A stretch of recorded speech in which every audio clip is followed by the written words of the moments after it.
भारत माता के वंदे वंदे बीजेपी जिंदाबाद। কালিয়াগঞ্জ পুরসভায় বিজেপির ডেপুটেশনকে ঘিরে ধুমধুমা কাণ্ড।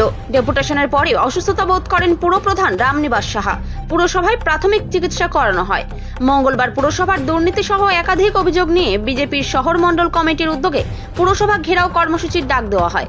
এদিন দুপুরে শহর মণ্ডল সভাপতি তথা বিজেপি কাউন্সিলর গৌরাঙ্গ দাসের নেতৃত্বে পুরো শহরের সুকান্ত মোড় বিজেপির শহর মণ্ডল কার্যালয় থেকে প্রতিবাদ মিছিল করে পুরসভায় হাজির হয় বিজেপির কর্মীরা। পুরসভার মূল গেটের বাইরে কালিয়াগঞ্জ থানার আইসি দেবব্রত মুখার্জির নেতৃত্বে বিশাল পুলিশ বাহিনী বিজেপির প্রতিবাদ মিছিল আটকে দেয়। এরপর পুরসভার গেটের সামনেই অবস্থান বিক্ষোভ দেখায় বিজেপি কর্মী সমর্থকরা। এরপর বিজেপি শহর মণ্ডল সভাপতি তথা কাউন্সিলর গৌরাঙ্গ দাসের নেতৃত্বে 5 জনের প্রতিনিধি দল পুরসভার পুরপ্রধান রামনিবাস সাহার কাছে যাবার কিছু সময়ের মধ্যে ধুমধুমার কাণ্ড ঘটে।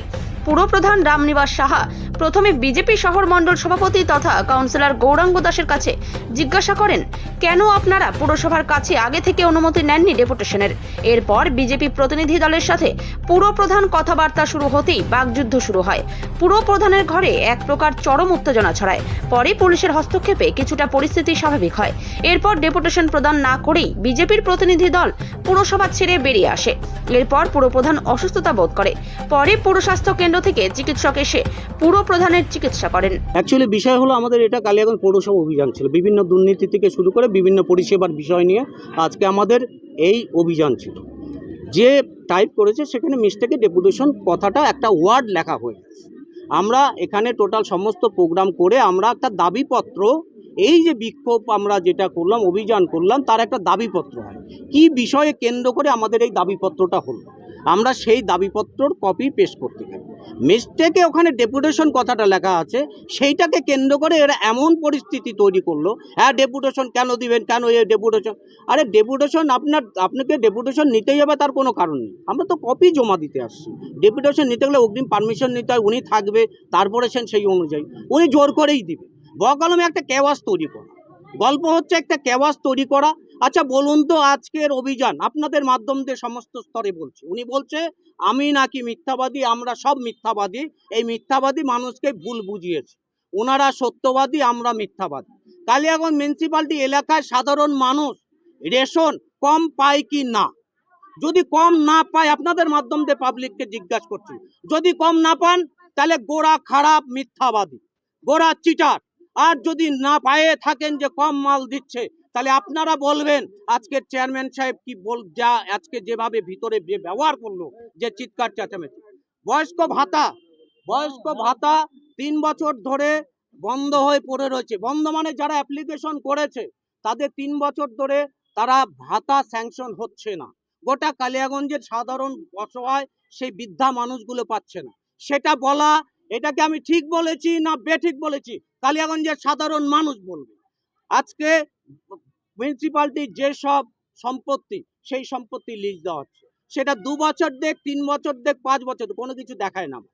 রেজুলেশন কপি সেখানে আজ অব্দি কোনো রকম দেওয়া হয়। তো এই বিষয়গুলো আজকে সাধারণ মানুষকে সাথে নিয়ে অভিযানে এসেছি। তেলে বেগুনে ফুটে উঠেছে, মনে হচ্ছে এমন পরিস্থিতি, ভিতরে মারপিট করবে, গন্ডগোল করবে, এরকম পরিস্থিতি তৈরি করেছে। না, ওনারা আজ 3-4 দিন ধরে মাইকিং করছেন যে আমরা 17 তারিখে ডেপুটেশন দিব, অবস্থান বিক্ষোভ করব, কিন্তু না চেয়ারম্যানকে না ইও সাহেবকে কোনো রকম ইনফর্ম করেননি, এবং কোন বিষয়ে উনি কথা বলতে চান সেটাও আমাদেরকে কোনো কিছু জানায়নি। হঠাৎ আজকে আমরা কাজের মাধ্যমে দেখছি কালিয়াগঞ্জ পৌরসভার সামনে 100-2 ছেলে মেয়ে, তার মধ্যে দেখলাম কিছু ইনটক্সিকেট অবস্থা, মদ টদ খায়, কারো হাতে দেখছি ইট পাথর, কিন্তু কেউ কিছু হয়নি। কিন্তু হয়তো আমরা একটু উত্তেজিত হলে আজকে কালিয়াগঞ্জ ভাঙচুর করার ওনাদের একটা প্রোগ্রাম ছিল। পৌরসভা, হ্যাঁ, কালিয়াগঞ্জ পৌরসভা ওনাদের আজকে ভাঙচুর করার একটা প্রোগ্রাম ছিল। কিন্তু আমাদের ধন্যবাদ জানাই পুলিশ প্রশাসককে, আমাদের কালিয়াগঞ্জ পৌরসভার যত স্টাফ যারা আছেন তারা প্রত্যেকটা সংযম রেখেছেন। ওনাদের যে অভিযোগ আমার কাছে আছে যে অভিযোগগুলো, আমি কয়েকটা অভিযোগের উত্তর দিতে দিতে ওনারা চলে গেল।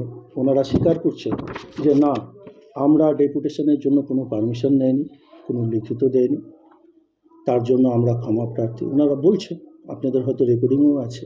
হ্যাঁ,